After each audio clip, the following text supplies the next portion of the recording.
Now, I chose individuation for a very particular reason in putting together this package of the 4 pillars of Jungian psychotherapy. It's well known, and Jungians are famous for claiming that they have no techniques and no methodology, that they enter every session fresh and with an open mind, welcoming the material conscious and unconscious of the client, and working with the immediacy of the moment, working in the moment, face to face, in a very interactive, dynamic process with their patients. They do not sit behind the patient. They aren't silent in sessions by and large. They're more interactive, they're more available, more accessible, their personalities are more out there.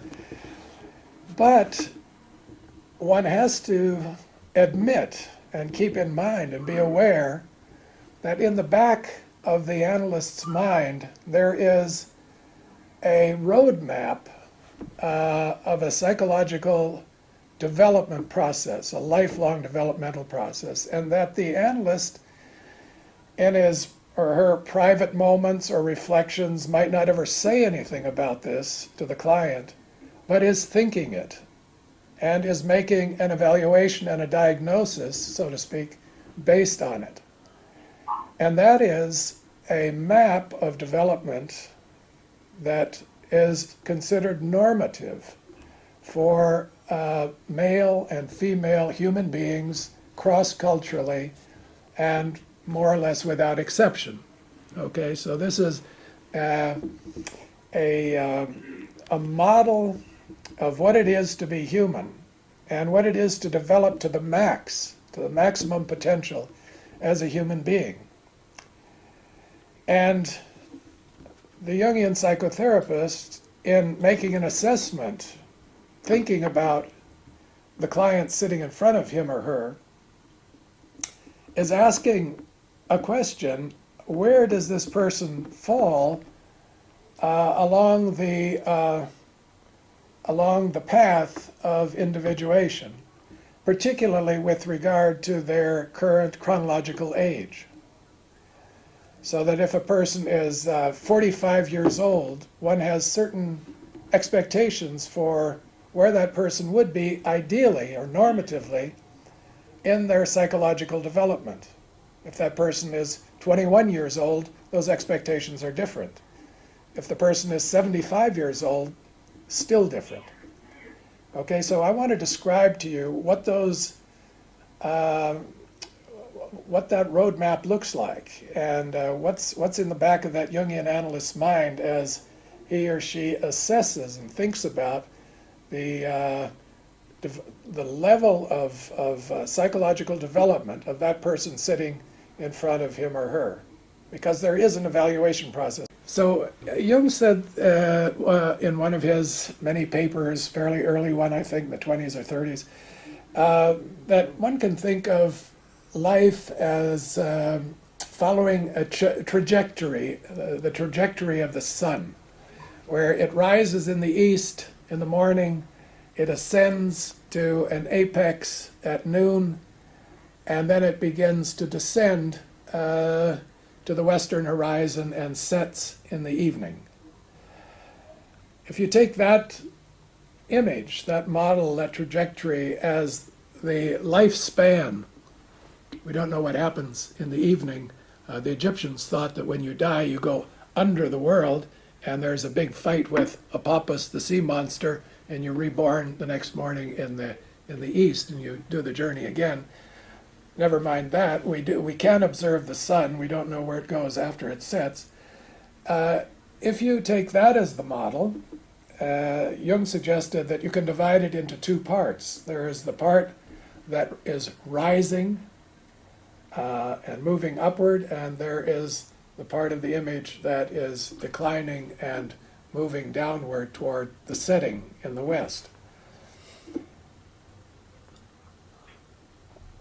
Now, you could take this as a sort of image for optimism and pessimism. In the first part of the image, you're rising upward and things are getting better and better. In the second, they're declining and going downward and getting worse and worse until it's over. And that's the way a lot of people do think about their lives. I mean, we sort of peak physically when we're 18 or 20. Our brain, I think, reaches its maximum capacity of neuronal power when we're about 18 or 20, and the great mathematicians and physicists often make their marks at a very early age because their thinking is just extremely powerful at that time. Athletes also reach a maximum capacity perhaps between the ages of 18 and 35 in that period, depending on your game. And sometimes they have to stop at the age of 25 or 30. If you're a ballet dancer or a gymnast or something, you aren't going to probably get very far past 25 or 30.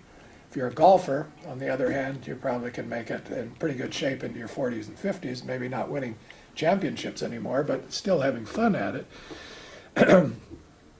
But if we use the model of our physical growth and decline, then we are optimistic in the morning and early afternoon, and we become pessimistic as the day goes on and we decline.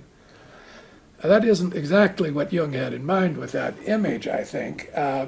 What he had in mind was a psychological development that has to do with what he called developing the ego in the first half of life and developing the self in the second half of life. And I want to, what do I mean by the phrase maximum potential?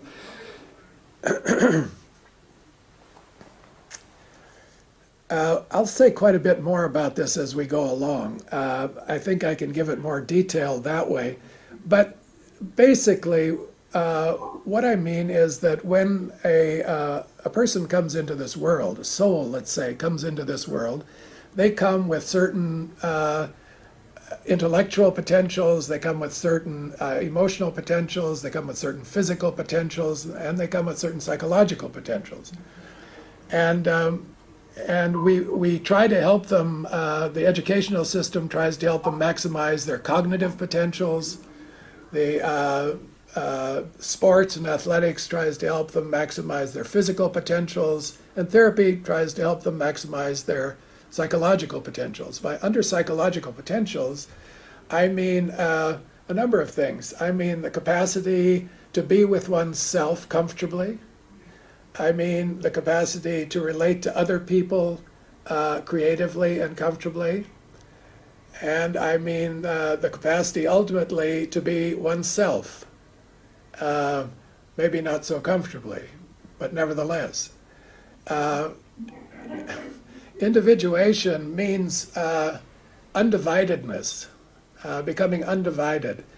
And as I talk about the developmental process, you'll see how that's so important, because we do get divided into parts. We separate from certain parts of ourselves necessarily at certain stages of development. We leave parts of ourselves behind in order to adapt, in order to grow. And then we have to bring those forward. We have to go back and catch up with ourselves.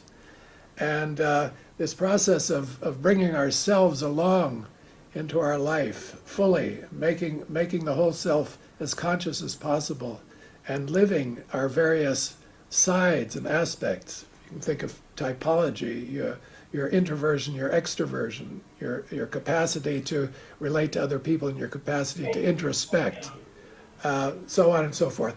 Ultimately, the symbol of maximum achieved potential is the mandala, the circle, and I'll speak about that a little bit.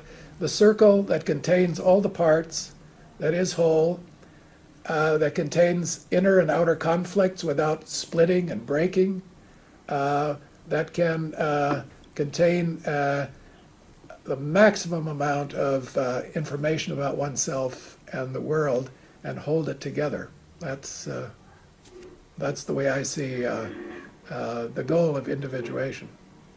That's it in a nutshell. We'll spell out the details as we go along.